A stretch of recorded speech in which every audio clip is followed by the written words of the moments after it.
Selamat sejahtera saya diucapkan kepada Puan Dr. Roshamini binti Faizal. Tajuk pembentangan saya pada hari ini ialah konsep pembangunan terhadap alam sekitar. Pertamanya, pengenalan tentang alam sekitar. Perkembangan seperti yang berlaku pada hari ini sering dikaitkan dengan kerosakan alam sekitar bagi memajukan sesuatu kawasan sama ada pertanian, perindustrian, perdagangan, pertempatan dan lain-lain. Ia mesti mengorbankan persekitaran sedia ada. Oleh itu, kita mendapati bahawa semasa manusia membangun secara fizikal, kualiti hidup mereka semakin merosot. Oleh itu, pembangunan tidak seimbang dan tidak mampan. Kita akan membincangkan konsep pembangunan untuk melihat sejauh mana ia serasi dengan perlindungan alam sekitar bagi mewujudkan suasana keseimbangan dan pembangunan mampan, mengabaikan isu alam sekitar yang timbul daripada aktiviti ekonomi dan pelaksanaan projek pembangunan.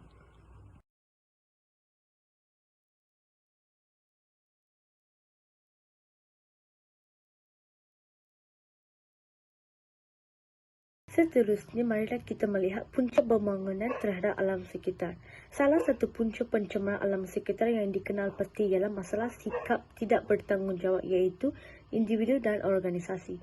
Sikap ini tidak sepatutnya wujud dalam diri seseorang yang menimbulkan masalah kepada alam sekitar. Ia jelas kerana mereka tidak mempunyai semangat sibik untuk menjaga alam sekitar. Hal ini dikatakan demikian kerana bagi sesetengah orang, mereka mengabaikan keadaan persekitaran dan membuang sampah merata-merata. Mereka berfikir ia adalah perkara kecil untuk membuang sampah di merata-rata, tetapi mereka tidak berfikir tentang kesana. Sebagai contoh, apabila pelancong datang melawat negara ini, pembuangan sampah di tepi jalan boleh menimbulkan pemandangan yang sangat buruk. Mereka boleh menyebarkan perkara ini di media sosial untuk memburukkan imej negara kita. Punca kedua, bagi organisasi seperti kilang yang menjalankan operasi pengeluaran yang melibatkan sisa toksik dalam pengeluaran produk mereka. Dengan cara ini, pembuangan bahan toksik boleh menyebabkan pencemaran air dan juga membawa kepada kematian hidupan akuatik. Kabut asap yang berlebihan dari kilang juga menyumbang kepada pencemaran udara dan penipisan ozon daripada pendedahan kepada karbon dioksida. Punca yang ketiganya ialah pencemaran bunyi. Pencemaran bunyi terhadap dunia pada masa kini termasuklah mengganggu persekitaran dengan keadaan bunyi yang bising sehingga tahap yang melampau. Pencemaran bunyi akan menyebabkan keadaan persekitaran sangat bising dan menjadikan kehidupan manusia serta kehidupan lain terganggu. Haiwan juga berasa takut dan ingin berpindah ke habitat baharu yang lebih senyap dan selesa. Ini akan membawa kepada ketidakseimbangan dalam ekosistem. Selain itu, antara punca lain ialah pembangunan secara tidak sistematik. Apabila kerajaan atau pihak swasta bercadang untuk membangunkan sesuatu kawasan, mereka harus mempertimbangkan secara terperinci impak negatif yang akan timbul terutama yang melibatkan alam sekitar dan bukannya memberi tumpuan kepada kebaikan dan kelebihan pembangunan semata-mata kerana akibat daripada pembangunan itu akan menjadi kebimbangan. Melakukannya akan menyebabkan Yang terakhirnya, pembakaran terbuka. Pembakaran terbuka akan membawa kepada kepupusan hidupan hutan dan apabila burung kehilangan tempat berlindung, pokok-pokok itu tidak lagi wujud. Dan apabila tiada lagi pokok, tiada ada harapan untuk pemulihan lagi. Ini boleh mengakibatkan tanah runtuh tanpa kita sedari kerana tanah dicerun tidak tertulang. Tanah runtuh juga boleh menyebabkan pencemaran alam sekitar kerana tanah runtuh menghalang laluan air sungai, longkang dan anak sungai. Tambahan pula, pembentong boleh terus cetek sungai kerana banyak lumpur akan mencemarkan sungai.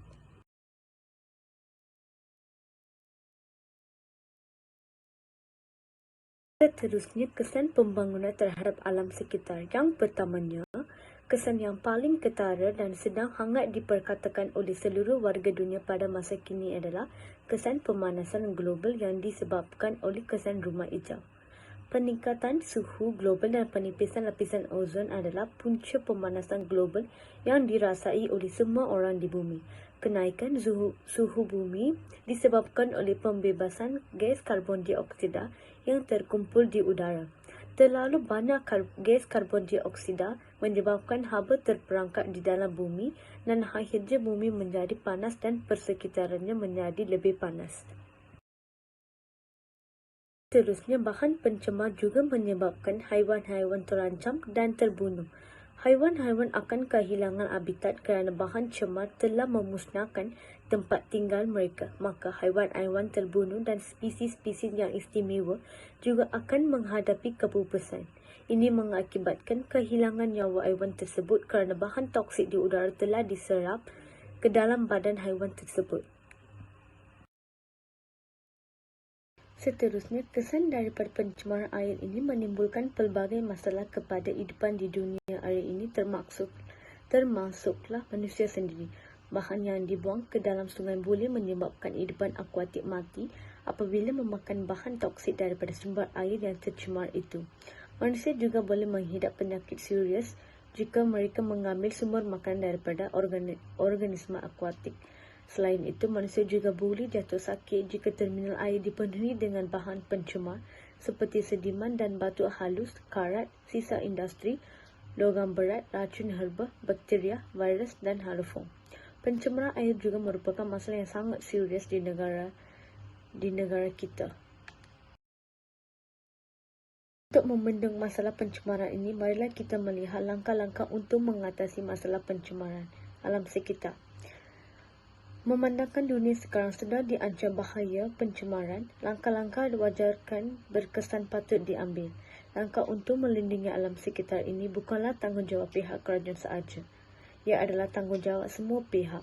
Berikut merupakan beberapa langkah yang boleh diambil oleh semua pihak dalam menangani isu alam sekitar yang semakin berleluasa di negara kita.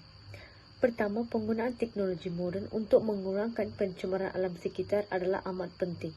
Sebagai contohnya, tanpa teknologi moden tidak mungkin untuk membersihkan tumpahan minyak di laut. Dengan adanya teknologi moden, sisa pepejal seperti surat khabar lama, majalah lama, kertas, kain, bahan plastik dan kaca dapat dikikar semula. Ini sudah tentu dapat mengurangkan pencemaran yang disebabkan oleh pengurusan sisa pepejal yang tidak sempurna. Langkah yang kedua ialah bahan buangan industri pertanian boleh diubah kepada bahan-bahan yang berguna untuk mengurangkan bahaya. Sebagai contoh, sampah sarap boleh dijadikan bahan api untuk menghasilkan tenaga elektrik. Ampas pertanian seperti ampas kelapa sawit boleh digunakan untuk menghasilkan metana. Selain itu, dengan menggunakan teknologi moden, penapis udara telah dicipta dan dipasang pada egsos kenderaan dan cerobong asap kilang-kilang perindustrian. Langkah yang ketiganya, tanggungjawab untuk menjamin sebuah negara yang bersih bukan sahaja dipikul oleh kerajaan, tetapi patut dipikul oleh semua pihak. Untuk membentuk rakyat yang bertanggungjawab kepada alam sekitar, mereka perlulah mempunyai kesedaran. Untuk memupuk kesedaran di kalangan rakyat, cara yang terbaik ialah melalui pendidikan. Sebab pendidikan alam sekitar ini perlu ialah kerana ia dapat membentuk sikap positif diri terhadap alam sekitar. Dengan adanya kesedaran pada seseorang individu, dia akan sedar tentang betapanya penting kualiti alam sekitar yang tinggi dikekalkan. Langkah-langkah yang boleh diambil adalah melalui pendedahan media massa. Media massa ini termasuklah televisyen, radio, telefon bimbit, komputer dan surat khabar. Pada hari ini, media massa memainkan peranan penting dalam membentuk cara pemikiran semua pengguna. Media massa kini perlu memberikan lebih banyak maklumat mengenai isu pencemaran alam sekitar, khususnya dalam siaran TV. Saya berkata demikian kerana televisyen merupakan medium elektronik yang dimiliki oleh hampir setiap isi rumah atau individu di setiap pelosok dunia. Hal ini dikatakan demikian kerana setiap individu perlu memahami situasi pencemaran alam sekitar yang semakin meningkat dan apa yang harus mereka lakukan untuk melindungi alam sekitar. Selain itu, langkah untuk melindungi alam sekitar adalah melalui gerakan alam sekitar. Aktiviti yang boleh dijalankan termasuklah gerakan Cintai Sungai Kita, gerakan Kita Semula, Sahabat Alam dan banyak lagi. Kempen Kita Semula boleh menggalakkan pengguna mengitar semula bahan kitar semula. Dengan cara ini, masyarakat akan dapat berjimat cermat dan dapat mengurangkan pencemaran alam sekitar. Kesimpulannya, negara ini sudah mempunyai beberapa peruntukan mengenai undang-undang alam sekitar. Jika dikuatkuasakan sepenuhnya boleh menangani isu alam sekitar yang timbul hari ini. Namun disebabkan pelbagai kelemahan dan keterbatasan, pelaksanaan sepenuhnya masih tidak dapat dilaksanakan. Dalam hal ini, kerajaan perlu mengambil kira faktor-faktor ini dan bukannya mengubah dan meluluskan undang-undang alam sekitar yang baharu.